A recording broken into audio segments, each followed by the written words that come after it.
For a question on screams and screens, how can you make a scary movie even scarier?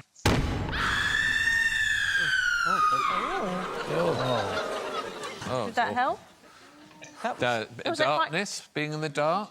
Where did you get your clues from? I don't know. I took my daughter when she was 2 to a pantomime. It started in blackout. Lots and lots of little kids, and it's Jack and the Beanstalk, and all the lights went out, and I could feel her little hands just gripping hold of my arm, and then over the tannoy, fee, fi, fo, fum, and they all burst into tears. They had no idea what was going on. There hadn't even been a bean yet, never mind a stalk, never mind a climbing up, never mind the giant. And then the lights came on and someone from EastEnders went, "Hello, boys and girls," and I had to take her home. She was inconsolable, and she still gets anxious whenever she sees an auditorium of any sort. Or EastEnders. I took my godson Joe when he was 3 to a pantomime, and there was a character in it who turned to the audience and went, "I'm going to eat all the children." And Joe shouted, "He's just kidding, but let's go home anyway." So scary movies, we're talking about a very celebrated showman called William Castle. He used to be known as the Abominable Showman, and he was a B-movie director in the days when there were B-movies. He's the guy on the right there, his friend. Not the guy in the middle. No, not the guy in the middle. And he was famous for films like House on the Haunted Hill and The Tingler and so on. And he had the most fantastic gimmicks. So in 1958, he produced a film called Macabre, and every single member of the audience was given a life insurance policy. So you signed it as you entered, and if you died of fright in your seat, your family got given $1,000. Very sadly, nobody did die from this. Come on, Nana, let's get to the cinema. He used to keep nurses on standby in case there was something terrible. He would have hearses lining the street outside special showings. He often arrived at a premiere in a coffin himself, and he would employ women to sit in the audience and scream at specific scary moments. So there's a marvellous moment in The Tingler when a character breaks the fourth wall and turns to the audience and says a sort of deadly parasite has escaped into the cinema, and then the people that he'd paid were trained to collapse into screaming hysterics.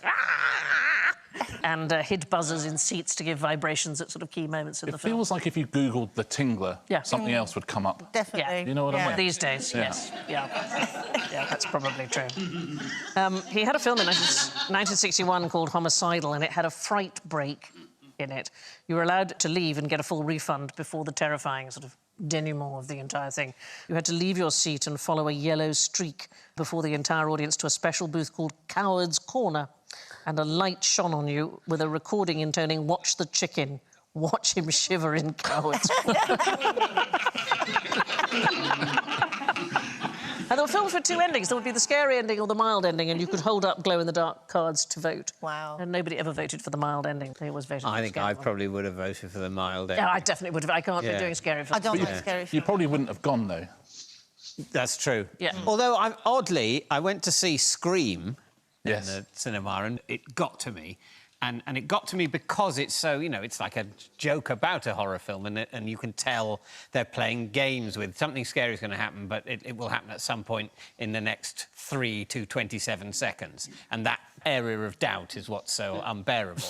And so I hated it, but then I thought, but I think it's quite well done, so I'll go and see it again. It was just as bad the next time. And when I saw the film about sharks that become super intelligent, Sharknado. They became so intelligent they can swim backwards, which, you know, it's not saying much, but anyway, that gives them... That frightened you? It means if someone shits in their face, they can back out of the situation. But that frightened me so much. I had to tell myself, these aren't sharks, these are submarines. And did you say this out loud To the in the audience. cinema? Yeah. Yeah, I sort of whispered it to the people I was there with. It That was is a important to me unique that they coping should know. strategy. Yes. It's not even a very good film. I thought I'm being made miserable by something second-rate. Now, here's a big question. In 1903, Thomas Alva Edison released a movie whose title consisted of 3 words, 2 of which begin with E. What was it, and who starred in it? I know, we've nearly forgotten them, but here it is. Oh, elephant in the room. Well, you are absolutely right. It was actually called Electrocuting an Elephant. He made a film in which an elephant was electrocuted. Hooray! You win those points. How many points? 10 points. Oh, 10 points.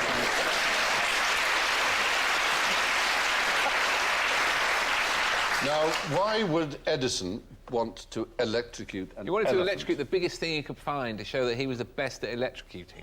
Well, actually, it was the reverse, you see. He believed that his direct current was safe and wouldn't hurt people and didn't electrocute. He wanted to destroy the reputation of alternating current, which was owned by Westinghouse. So he used the word Westinghouse to mean electrocuted. And this elephant, Topsy, was sentenced to death on Coney Island because Topsy had killed 3 human beings and was going to be hanged, or was he going to be poisoned? What was going to happen to Topsy? I know. It's quite a picture, isn't it? And...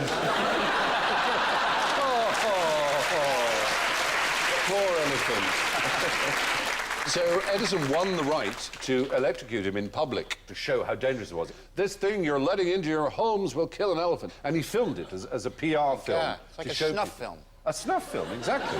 Yeah. He gave it 460 grams of cyanide of potassium in carrots. He had wooden sandals lined with copper put on her feet. It was a she-elephant, I'd say. And then a current of 6,600 volts sent through her body. She died without a trumpet or a groan, apparently. And he filmed the event, tried to persuade people to refer to electrocution as being Westinghoused. He just went nuts and trampled the... No, he hid in their rooms when they came home. He jumped out. And he got away with it for months. Wearing a Jason mask. Nobody would have caught him. He left Cunning disguise. few telltale signs around the flat. Big elephant-shaped hole in the wall. Yeah. The first murder on Topsy's hands was killing a trainer who'd frankly deserved to die because this trainer gave a lit cigarette to eat. It killed him. Yeah, quite right, yeah. Don't do that again. Yeah. I like the sound of Topsy. Yeah. Don't mess with her, she's a bit Do you know that some elephants are evolving now that don't have tusks? Did you know that? Because the ones with tusks get poached, right, get shot. So the ones that with smaller tusks, right, don't get shot. So that gene of the small tusk gene lives on more frequently, and eventually elephants are going. And there's elephants being born now that don't grow tusks. I like that. I like it. And there's some tigers now that have been made of Axminster. Now stop it. Nice animals, really. Not as sexy as certain horses, but... Why don't pigeons like going to the movies? Yes, Bill? Well, I don't know. Pigeons don't go to the movies. There's nothing much is made with them in mind, really. Pigeons are much more into sort of German expressionism. How long does a pigeon live? What's the lifespan of a pigeon? You've got me there. 9, 10 years? They live a fair I mean, they could only go and see a You film anyway. That's true. That's very true. But birds don't fly at night, do they? I mean, they do in some cities, but generally Owls they can't see do, where they're going. Owls do, but they don't go to the pictures either. Yeah, they do. They They spend the whole time looking at one. So they can only go in the day to a You film. You're narrowing it down. Richard? Because they're allergic to popcorn. Quite literally. Open-air cinemas, drive-ins where I grew up, pigeons exploded from eating popcorn. So it's becoming increasingly hard to verify. It is very hard to verify, because you grew up in Swaziland. Yeah. Pigeon country. Is it? Are a lot of pigeons in Swaziland? A lot. Dad, it's so convincing. It's not true, but I really like it. What would happen if a pigeon looked at a film? The eyes on the side of the head. They do like that? No. And the fact that... No. He'd have to perch on the back of a chair like that, and they can't see anything straight ahead, so he'd have to keep looking from side to side. Not that. Pigeons have extraordinarily good eyes. Do they? Yes. Homing pigeons. They can see their home from across the channel. No, but they can see landmarks from high up. So look, there's my house. No. Landmarks they see very well indeed from high up, like a lot of birds, of course, like birds of prey. They're reckoned to have eyesight at least 10 times better than ours, but not only So that... does that mean they'd prefer to see it on DVD with... How does film work? You know. How does film work? Lots movie of film. pictures going really Going quickly. very fast. Really quickly to us. But to them, they're thinking, why Very is slowly. it going so To them, it's a slideshow. It's a slow slideshow. They don't... We see 24, 25 frames a second as movement. They would need, it has been calculated, and maybe it has even been demonstrated, they would need 250 frames a second, 10 times faster, in order for it to be a coherent image that moved. So they would be bored stiff by a So they're slideshow. sitting there, is the they're answer. watching The Matrix and they're thinking, when is something going to happen? What is this, a Merchant Ivory film? What's going on? Who is funding research into what pigeons like?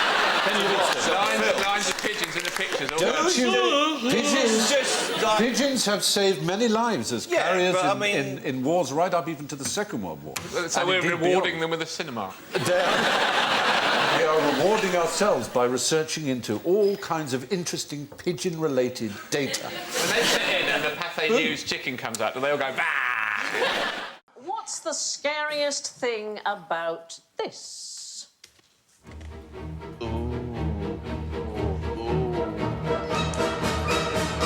Isn't that incredible? What is the most scary thing about it? The teeth.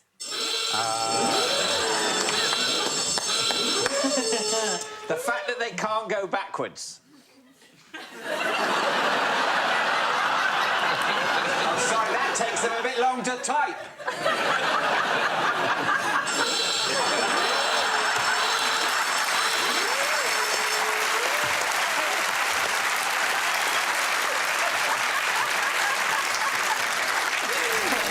What's scary is subjective, really, isn't What it? is the scariest? Well, our perception of sharks is apparently shaped by footage in nature documentaries, which tends to be accompanied by ominous music. So the thing that really scares you in it is ominous music. So they did a study at the University of California, and they showed 3 clips of sharks to participants. So the one we've just seen with the ominous music. Here's one with silence.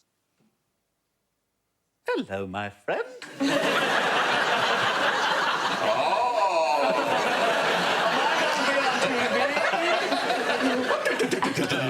And here...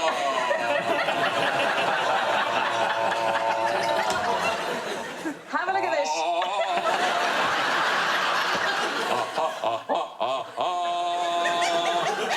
Do you know what? There's a whole show for you, Alan. In just doing fish impersonations. We had the trout faking her orgasm last series. We've done that.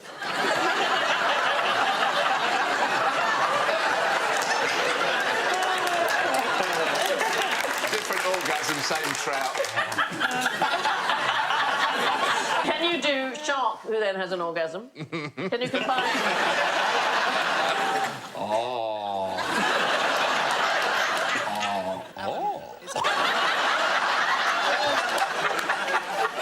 Mildly surprised. Because they don't know they're going to have an orgasm. They haven't learnt about orgasms or experimented with themselves. And then when they have an orgasm the first time, it must be very alarming. My worry is watching you do them, that you haven't seen someone have one before.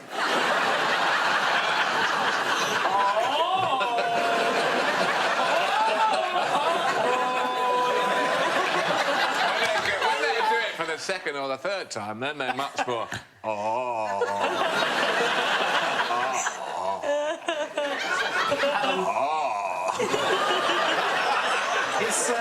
Is everything okay at home, Alan? Anyway, let's have a look at the same clip with uplifting music.